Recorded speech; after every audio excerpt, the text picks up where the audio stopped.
Allegation एक ऐसी चीज़ है जो भाई फ्रेशर है वो तो इससे दूर भागता है कि भाई मैं दूर भागूंगा, और जो एक्सपीरियंस कैंडिडेट है जिसने एक बार सीजीएल की तैयारी पूरी नाप ली वो इसके पास भागता है कि लाओ देखें किस क्वेश्चन में एलिगेशन लग रहा है कि नहीं? ऐसा ही है ना।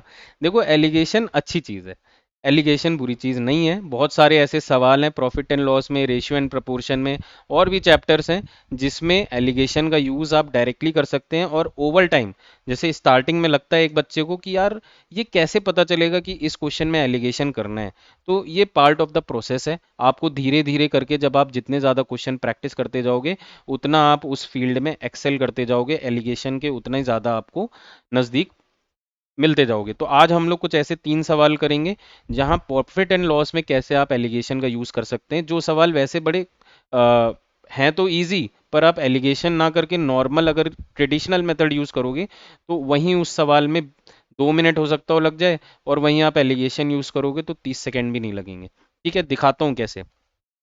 ध्यान दीजिएगा, मैं एकदम बेसिक से बताऊंगा, जिनको एलिगेशन से डर लगता है उसको अब नहीं लगेगा।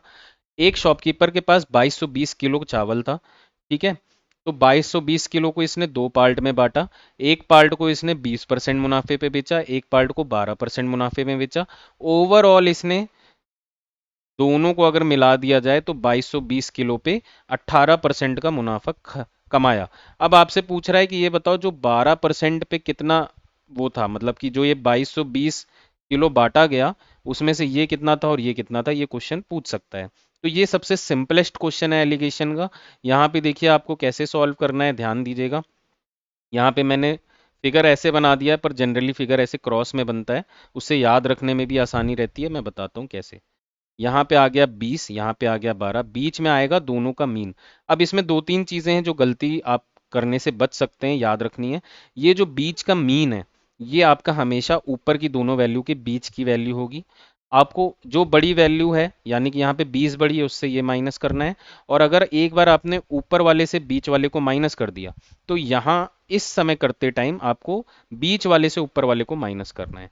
ठीक है, कभी कभी आपको वेरिएबल दे देगा x, तो वहां पे आपको ये चीज डिसाइड करनी पड़ेगी। यहाँ पे तो पता चल जा रहा है इजीली। ठीक है, अब देखिए 2-3 चीजें जो बेसिक चीजें आपको ध्यान रखनी चाहिए। सबसे पहले जो यहाँ पे तीनों क्वांटिटी हैं, दोनों ऊपर वाली और ये मिडिल वाली, ये सेम होनी चाहिए, यानी कि इनकी टर्मिनोलॉजी सेम होनी चाहिए। यहाँ पे भी प्रॉफिट परसेंट की बात हो रही है, यहाँ पे प्रॉफिट परसेंट, और यहाँ ओवरऑल दोनों को मिला के प्रॉफिट परसेंट की बात हो रही है। आप ऐसा नहीं कर सकते कि भाई यहाँ 20% का प्रॉफिट हो रहा है, यहाँ 12% का, और ओवरऑल उसे 700 रुपये का प्रॉफिट हो रहा है तो यहाँ 700 डाल दूँ। ऐसा नहीं कर सकते। परसेंटेज है तो परसेंटेज डालना पड़ेगा, प्रॉफिट है तो वहीं डालना पड़ेगा। यहाँ आप लॉस डाल सकते हो, ठीक है, लॉस डाल सकते हो, क्योंकि वहां पे बस एक नेगेटिव साइन लगेगा। ऐसा नहीं होगा कि वो टर्मिनोलॉजी बदल रही है। बात समझ में आई मेरी?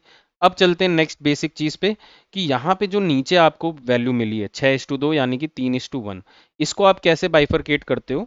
ये जो 3 है ये इस वाली क्वांटिटी को रिप्रेजेंट कर रही है और ये इस वाली को, यानी कि मैं बोल सकता हूँ टोटल जो आइटम था वो 3x प्लस एक्स, इसी को लेके मैंने बनाया है।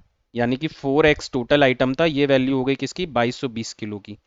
इसमें से आपको जो निकालना है वो निकाल लीजिए। आपको x निकालना है तो डायरेक्टली यहां से x इज इक्वल टू 2220/4, है ना, ऐसे निकाल सकते हो।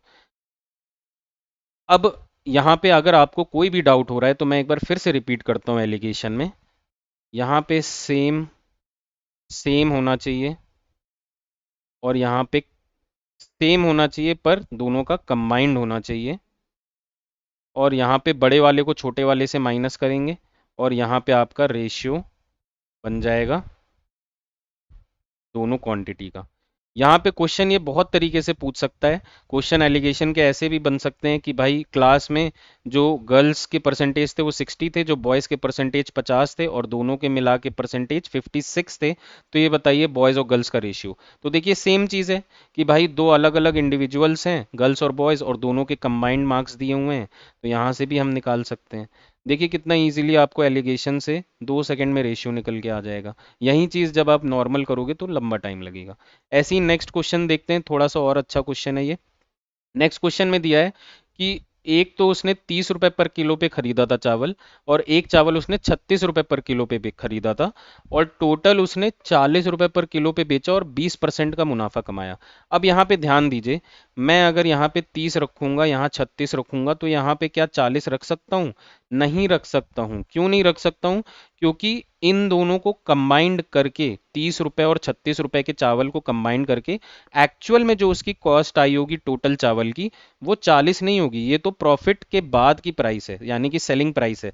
यहाँ पे हमें, यहाँ पे कॉस्ट प्राइस दी है, यहाँ पे कॉस्ट प्राइस दी है, तो यहाँ पे भी दोनों की मिला के कंबाइंड क्वांटिटी की कॉस्ट प्राइस हमें रखनी है। बात समझ में आई? तो कॉस्ट प्राइस कैसे निकलेगी भाई? 120% की वैल्यू आपको 40 दी है, आपको 100% की वैल्यू निकालनी है।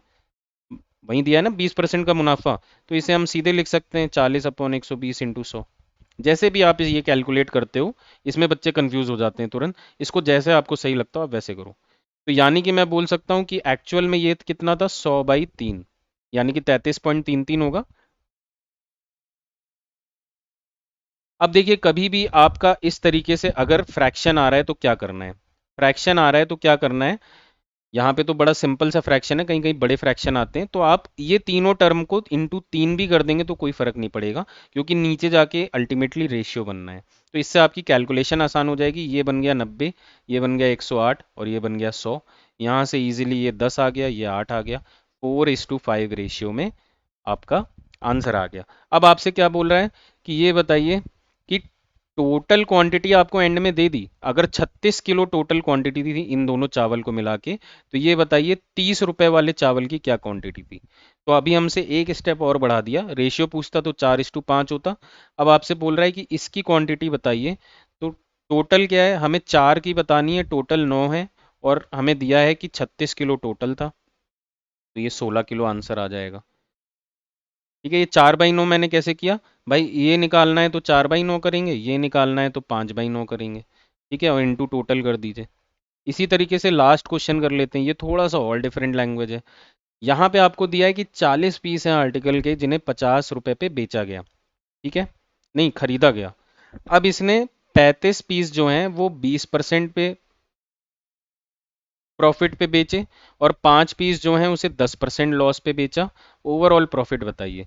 तो हमें क्या ये पता है कि भाई एक आइटम इसने 20% पे बेचा, एक आइटम -10 पे बेचा, और ओवरऑल हमें नहीं पता है, तो इसे हम एक्स ले लेंगे।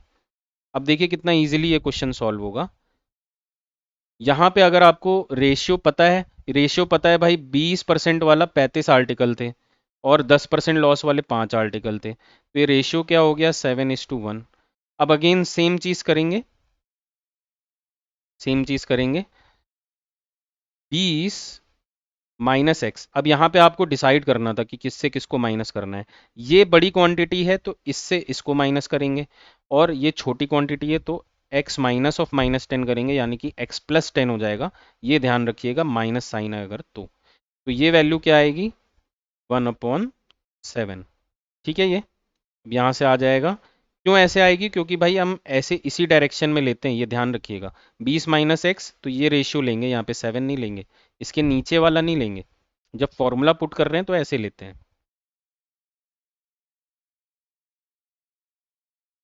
तो यहाँ से आंसर क्या आएगा, 130 = 8x, और x की वैल्यू 16.25 आपका आंसर आ जाएगा। ठीक है, आई होप आपको एलिगेशन में अभी 50-60% कुछ समझ में आ रहा होगा। इसके और क्वेश्चंस प्रैक्टिस कीजिए, जो भी आपको दिखते हैं, किसी भी चैप्टर में एलिगेशन का यूज़ हो सकता है इस तरीके से, तो कहीं भी आपको दिखे एक बार आप खुद से ट्राई करके देखिए क्या एलिगेशन से मेरा सॉल्व हो पा रहा है या नहीं हो रहा है, और ऐसे ऐसे करके आपकी मेथड 1-2 महीने में डेवलप हो जाएगी। आप सभी को बहुत बहुत धन्यवाद एंड शुक्रिया।